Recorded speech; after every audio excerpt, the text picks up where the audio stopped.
오늘 여러분들에게 나누는 소식이 있습니다. 오늘 주제가 있는데요. 함께 우리 따라하시기 바랍니다. 화면 보시고요. 따라하시기 바랍니다. 전하자 기쁜 소식. 예, 여러분들에게 기쁜 소식을 나누고 전하기를 원합니다. 여러분들에게 한번 퀴즈를 하나 내겠습니다. 화면에 두 사람이 한 말이 있는데 어떤 사람이 어떤 말을 했을지 한번 맞춰보시기 바랍니다. 맞추신 분들은 이따가 맛있게 준비된 그 점심 식사를 2배로 먹을 수 있는 특권을 드리겠습니다. 나폴레옹과 헬란 켈러입니다. 나폴레옹이요, 천재적인 머리를 가졌고 위대한 야망을 가졌고 전 유럽을 제패했고 정말 큰 능력을 발휘했던 그런 사람입니다. 헬란 켈러요, 바로 이 동네에 있었고요. 여기서 10분 거리에서 학교를 다녔어요. 멀지 않습니다. 한번 원하시면 우리 오늘 기도했던 캐더린한테 얘기하면 가서 봉사도 할 수 있어요. 나왔던 학교. 보이지 않고 말할 수 없고 들을 수 없는 인생에서 가장 힘든 고통을 겪었던 사람들이 있는데요. 둘 중에 한 사람은 이 말을 했던 것 같습니다. 한 사람은 자기 인생을 돌이키면서 뭐라고 그랬냐면, 내 인생 전체에서 행복했던 날은 단 6일밖에 없었다, 이렇게 얘기를 했습니다. 또 한 사람은 뭐라냐면, 나는 매일매일이 정말 감사 그 자체였습니다 라고 했습니다. 어떤 사람이 이 말을 했을 것 같아요? 여기서 보면 나폴레옹은 그렇게 많은 것을 얻었지만 그가 회고록에서 뭐라고 그랬냐면, 내 인생은 행복하지 않았습니다. 단 6일 동안만 행복했었습니다. 그 6일이 뭔지 참 궁금합니다. 사람들 보기에는 힘들고 어렵고 아무것도 갖추지 않았던 헬란 켈러가 정말 고백하기를 뭐라냐면, 나는 매 순간마다 감사하게 살았습니다 그랬습니다. 이분들은 다 위대하게 살았습니다. 질문합니다. 여러분들이 나폴레옹처럼 전 세계를 제패하는 위대한 학자가 될 수도 있고 연주자가 될 수 있고 사업가가 될 수 있습니다. 아니면 다 싫어하지만 고통과 어려움을 겪을 수 있는 그런 사람도 될 수 있습니다. 그럴 때 여러분들 입에서, 여러분의 인생의 고백에서 뭐라고 고백하겠습니까?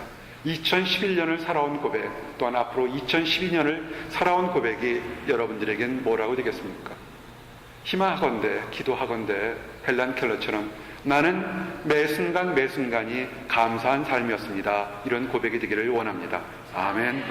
이런 고백이 되기 위해서는 우리에게 두 가지 좀 정리하고 짚고 넘어가야 될 것들이 있습니다. 한번 따라하세요. 비전 있는 삶. 보스턴에서 여기서 벌써 12년째 살았고요. 여러분 나이 때 직장생활을 했고 참 많은 일들을 숨가쁘게 최선을 다해서 살아왔습니다. 그래서 이제는 벌써 5학년 2반이 됐어요. 무슨 날인지 아세요? 벌써 50대가 넘었어요. 근데 쭉 돌아봤을 때 이렇게 보게 되니까 가장 힘들었던 것은 돈이 없었을 때도 아니고 건강이 약했을 때도 아니고 자녀가 힘들게 할 때가 아니었던 것 같습니다.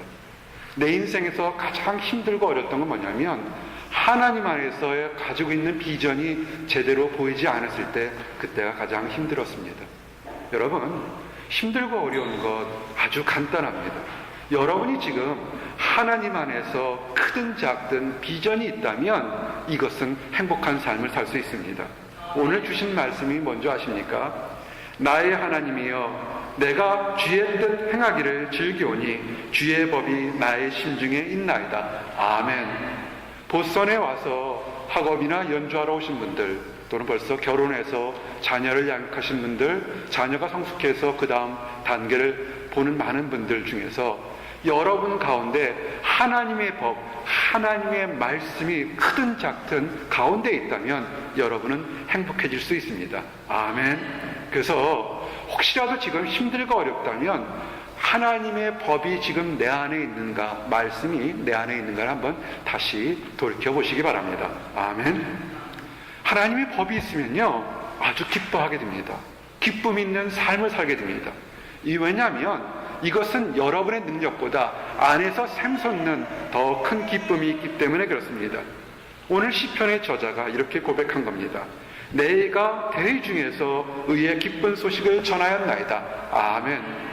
어떤 사람들은 아주 작은 모임이나 혼자나 둘이 있을 때는 참 기뻐하고 다정하고 속 얘기를 하는데, 많은 사람들 앞에 있으면 속 얘기를 못하는 사람이 있었습니다. 예전에 아주 오래전에 청년 사역하면서 이 형제가 좋은 형제인지 나쁜 형제인지를 궁금해하는 자매가 상담을 한 적이 있습니다. 여러분도 한번 상담을 해보세요. 이 형제하고 결혼을 해야 될지 말아야 될지. 맞추면 이따가 맛있는 것 한 번 더 드릴게요. 원하시면 선물도 드릴 수 있습니다. 한 자매가 찾아왔습니다. 목사님, 한 형제와 교제하는데요, 둘이 있을 때 참 잘해줘요. 이상하게 밤 12시쯤 전화 걸어서 어디 가자 그러고요, 맛있는 거 먹자 그러고 그렇게 데이트하자 그래요. 그런데 이상하게 사람들 많은 곳에 있으면 교회에서는 아는 척 하나도 안 해요. 이 형제가 정말 나를 사랑하는 것일까요? 라는 질문을 했습니다. 여러분 어떻게 생각하세요? 사람들 많은 사람 앞에서, 다른 사람들을 보는 앞에서는 완전히 무시하고 둘이 있을 때만 은밀한 곳에만 가자고 하는 그런 형제가 있었습니다. 내가 보기에는 그 자매의 인격을 사랑한 것이 아니라 그 자매의 다른 보이는 것을 사랑하지 않았을까 싶습니다. 결혼해도 그렇게 행복한 결혼은 되지 않을 겁니다. 정말 좋으면요, 사람이 보든 안 보든 간에 최선을 다하고 아끼고 사랑하고 존경합니다. 여러분, 우리가 행복하고 비전 있고 나폴레옹처럼 보다 위대한 사람의 그 꿈은 하나님의 말씀이, 하나님의 법이 가슴에 있는 사람은 행복합니다 그랬습니다. 다들 교회를 다니는 사람, 나도 하나님의 말씀이 가슴에 담습니다 라고 할 수 있습니다. 어떻게 알 수 있느냐면요, 사람이 보든지 안 보든지 간에 항상 기뻐할 수 있는 말씀을 증거하고 내가 크리스찬이라는 증거가 있는 사람, 그 사람이 행복한 사람입니다. 아멘. 하나님을 기쁘게 하는 삶을 살라고 지난주에도 광고했습니다. 수없이 많은 올해의 계획들이 있을지 모르겠지만 단 한 가지만 하라고 그랬습니다. 하나님을 기쁘게 하는 삶, 그 삶을 살게 되면 다른 것, 학업이나 연구나 연주나 그 나머진 것은 부차적으로 거꾸로 하나님이 여러분을 도와준다고 얘기를 했습니다. 어떻게 하면 하나님을 기쁘게 할까요? 한번 따라하세요. 나를 보내신 이의 뜻을 행하자. 맞습니다. 하나님이 여러분을 불렀을 때 여러분을 부르고 보내신 하나님의 뜻이 무엇인지 알고 그대로 행하시기 바랍니다. 우리 금요일날 아주 의미 있게 기도했습니다. 왜냐하면 그 기도하는 시간에 한국에서는 딴딴따단 하고 결혼한 시간이었어요. 참 좋았어요. 전화도 왔는데 우린 미처 받지 못했어요. 근데 부부가 행복하고 결혼하는 것이 뭡니까? 많이 가지고요, 뛰어난 그거 아니잖아요. 서로 사랑해서 원하는 뜻대로 행해줄 때 그것이 행복한 부부가 될 겁니다. 여러분이 좋은 학점 받는 거 아주 간단할 겁니다. 여러분을 지도하는 교수의 뜻에 맞도록 연주하거나 또는 시험을 봤을 때 행복할 겁니다. 병사가 칭찬받는 거 어떤 겁니까? 여러분이 뛰어나다 할지라도 명령을 내리는 지휘관의 뜻대로 할 때가 인정받을 겁니다. 직장에서 어떨까요? 여러분의 뜻이 훌륭할지 모르겠지만 상사가 선한 뜻으로 낸 질문과 방향을 기쁨으로 따라갈 때 그 사람은 인정받을 겁니다. 그런 겁니다. 우리가 하나님을 기쁘게 하는 건 아주 간단합니다. 하나님이 여러분에게 명하시고 부탁한 것이 있습니다. 그것을 아셔야 됩니다. 알고 쫓아가면 됩니다. 아멘. 그래서 어떤 사람은 말씀을 많이 보기도 하고요, 기도도 하고 교제도 하고 합니다. 그런데요, 우리가 연약한 것이 있습니다. 부끄러운 것이 있습니다. 사도 바울이 어떤 사람입니까? 말씀을 제대로 받은 사람입니다. 그가 자기 자신을 가리켜 자랑하기를 나는 유대 지파에서 자랐고 가마리알 문학에서 아주 율법을 엄격하게 공부했다고 그랬습니다. 현대말로 얘기하면 최고의 대학에서 최고의 시리즌십을 가지고 공부한 특권 있는 사람이고 그대로 행동했다 자부심을 갖는 일리트일 겁니다. 근데 그가 하나님 말씀을 깨닫고 마음속에 있는 생각과 겉에 드러나는 행동이 일치하지 않는 모습에서 뭐라고 그랬냐면 내 속으로 하나님의 법을 즐거워하되 내 지체 속에서 한 다른 법이 내 마음의 법과 싸워 내 지체 속에 있는 죄의 법 아래로 나를 사로잡아 오는 것을 보로다. 오라 나는 곤고하는 자로다. 아멘.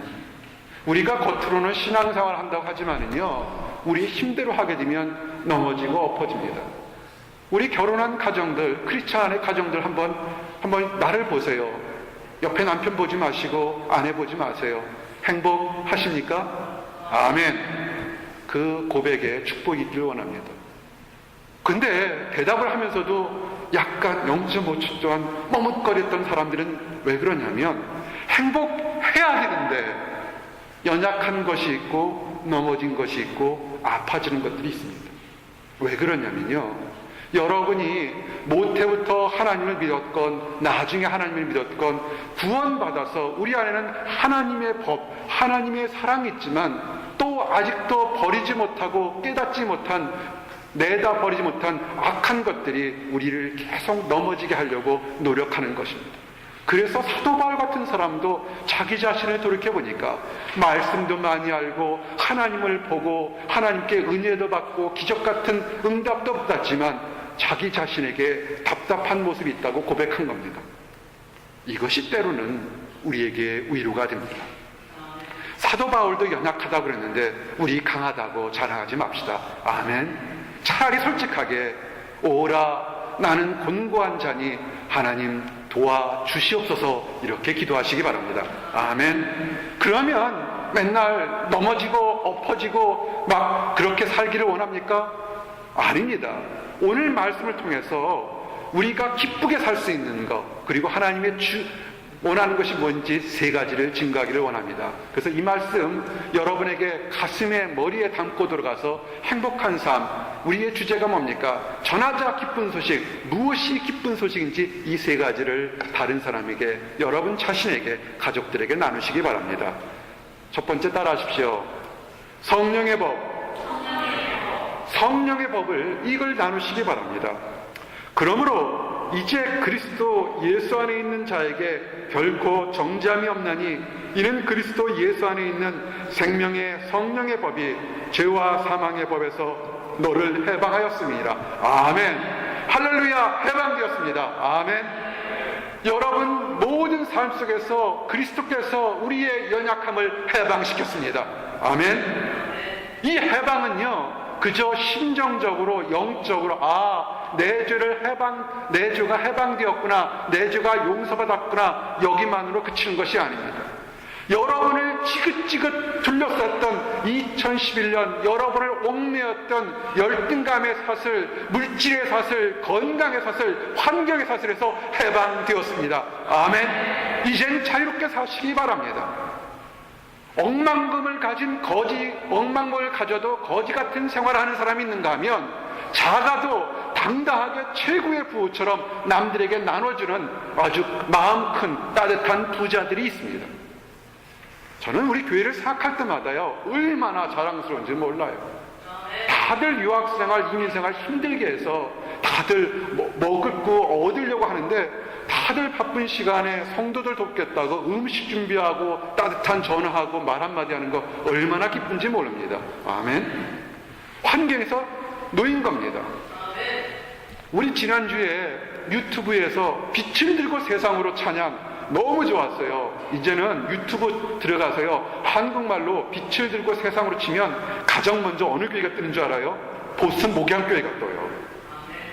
우리들 청년 몇 명이 2011년 작년 1월 달에 찬양을 불렀는데 그 찬양이 많은 사람들에게 따뜻했나 봐요.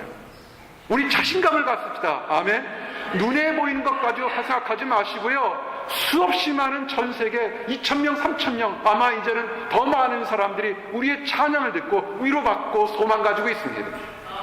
하나님이 우리에게 둘러싼 환경의 사슬이 끊어게 만들어주셨습니다. 아멘.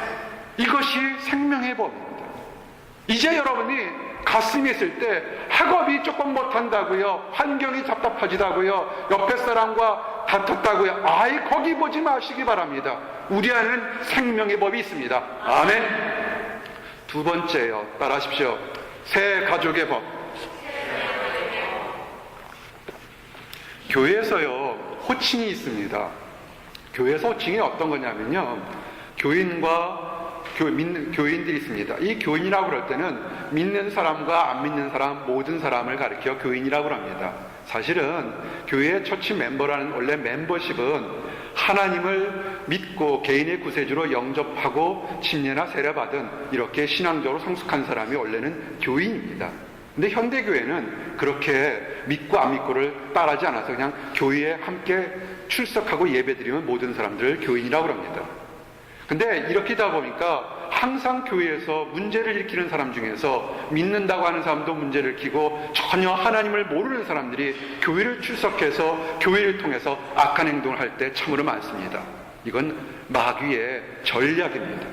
특별히 이민교회 참 못된 것들 많이 봤을 때 뭐냐면 그들이 하나님을 믿는 하나님의 제자가 아니라 교회에 출석하는 사람들을 통해서 그런 부끄러운 일들이 많이 있습니다. 한 단계 성숙해야 됩니다. 우리 올해 목표의 교회 목표 주제가 뭡니까? 한번 따라하십시오. 시작. 가서 제자 삼으라. 제자가 무슨 뜻인 줄 아십니까? 제자는 예수 그리스도를 개인의 구주로 영접하고 죄에서 해방된 것을 믿고 실천하고 하나님이 주신 말씀대로 따라가는 사람, 거듭난 사람이 제자입니다. 제자와 함께 동일하게 축복 말씀이 성도입니다. 그래서 우리가 누구를 가리켜서 성도님 하면 사실은 교회에서 가장 존칭어린 말이 성도님입니다. 세인트입니다.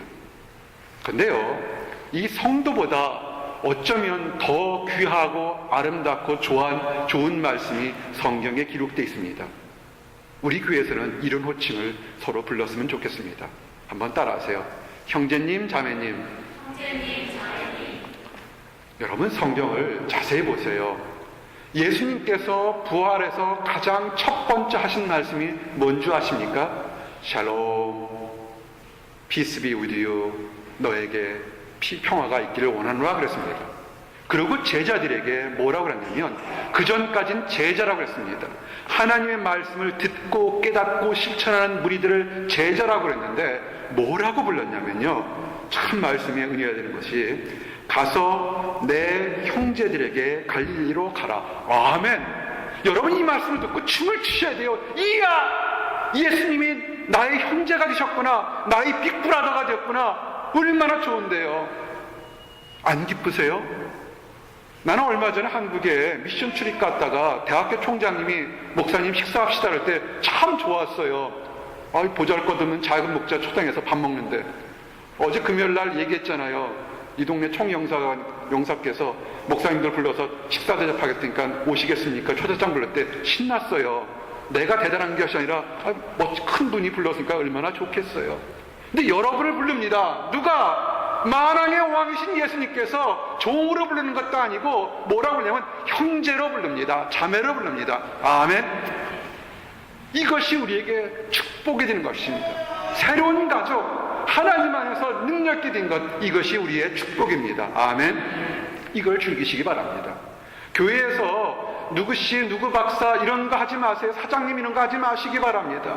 교회에서의 최고의 호칭은 집사, 장로, 목회자가 아니라 형제, 자매입니다. 아멘. 요한복음 20장 17절에 뭐라고 했습니까? 너는 내 형제들에게 가서 이르되 내가 내 아버지 곧 너희 아버지 네 하나님 곧 너희 하나님께 올라간다. 아멘. 엄청난 축복인 거예요. 그 전까지 하나님은 높고 높은 곳에 있는데 예수님이 짠 하고 나타나셔서 다리를 팍 이어주더니 이제부터는 우리는 가족이야 그러는 거예요. 옆에 계신 분들, 앞에 계신 분들 한번 얘기하세요. 사랑합니다 형제님, 사랑합니다 자매님. 한번 하세요. 시작. 사랑합니다 형제님, 사랑합니다 자매님. 여러분 집에, 친척 집에 이제 한국 가시는 분이 있고 한국 갔다 오는 사람이 또 이렇게 1년 만에 갔는데도 대면대면에게 사랑해요 동생들 이래요? 안 그럴 거예요. 아빠, 오빠, 동생 껴안고 손잡고 막 즐거워할 거 아니에요. 나도 이 나이에요. 7년 만에 고국 가니까 우리 아버지 껴안고 이렇게 울었어요. 너무나 좋더라고요. 가족이 좋더라고요. 보스턴 목양교회 오는 모든 성도들은 교회 들어올 때는 서로 손을 잡고 그렇게 하기를 원합니다. 아멘. 세 번째, 우리가 기뻐하고 기쁜 소식을 전할 때 첫 번째는 성령의 법이고 이제는 새 가족이 됐다는 법을 전하시고요. 세 번째 따라하세요. 사랑의 법. 가족이 있는데요, 치고받고 싸우면 참 힘들지 않겠습니까? 고린도후서 3장 3절에 최고의 연애 편지가 나옵니다. 이런 연애 편지를 써서 보내는 형제가 있으면 뒤돌아보지 말고 결혼하시기 바랍니다. 너희는 우리로 말미암아 나타난 그리스도의 편지니 이는 먹으로 쓴 것이 아니요 오직 살아계신 하나님의 영으로 한 것이며 또 돌비에 쓴 것이 아니요 오직 육의 신비에 한 것이라. 아멘. 상대방을 가리켰을 때요 연애 편지로 보는 거예요. 많은 사람들이 화려하고 사랑한다, 아낀다, 보호한다는데 아니에요. 내 자신과 상대방 자신이 서로 연애 편지 그 자체로 보는 겁니다. 이와 같은 따뜻하고 멋진 편지가 어디 있어요? 우리 요새 자매님들은 연애 편지 받아보셨어요? 선물은 줬는데 그런 거 안 받았어요? 그럼 옆구리 찔리세요. 편지 보내라고 하시기 바랍니다. 좀 다정하게. 보니까 이번 성탄절 연말 돼서요 한국에서 좋은 편지들, 전화들 이거 받았습니다. 결론을 요약하면 이런 거예요. 요새처럼 첨단 문명이 발달해서 이메일 편지나 또는 카드 안부가 많은데 직접 편지 카드 보내줘서 너무나 감사합니다 이런 편지를 제일 많이 받았습니다. 성경도 마찬가지예요. 직접 손으로 써서 정성을 들여서 선물 하나 하는 거 얼마나 기쁜지 몰라요. 우리 주일날 하나님께 예물 드릴 때, 헌금 드릴 때 주머니 집힌 대로 어이구 잘못 들어갔네 어떻게 그러지 마세요. 우리가 하나님께 세무서 직원처럼 세금 내는 게 아니잖아요. 그거 마시고요 집에서부터 정성으로 기도 제목과 원하는 걸 적어서 하나님께 드릴 때 하나님이 그것을 기뻐하십니다. 아멘. 우리 형제들요 저를 좀 보세요. 졸지 마시고 보세요. 가서 빤한 얘기지만 다시 연애 편지를 이쁜 핑크색에다가 열심히 사랑하고 존경하고 아끼는 아내에게 편지 한번 써보세요. 일주일 동안 반찬이 정말 달라져요. 해보세요. 해도 안 되면 찾아오세요. 내가 책임질게.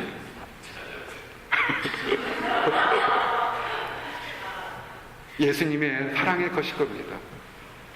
상대방을 볼 때요 멋진 연애 편지처럼 사랑하는 것처럼 너는 내 마음에 씌운 편지야라고 하는 이렇처럼 멋진 이 법이 크리스찬의 법입니다. 아멘. 이제 말씀을 요약합니다. 따라하십시오. 전하자 기쁜 소식.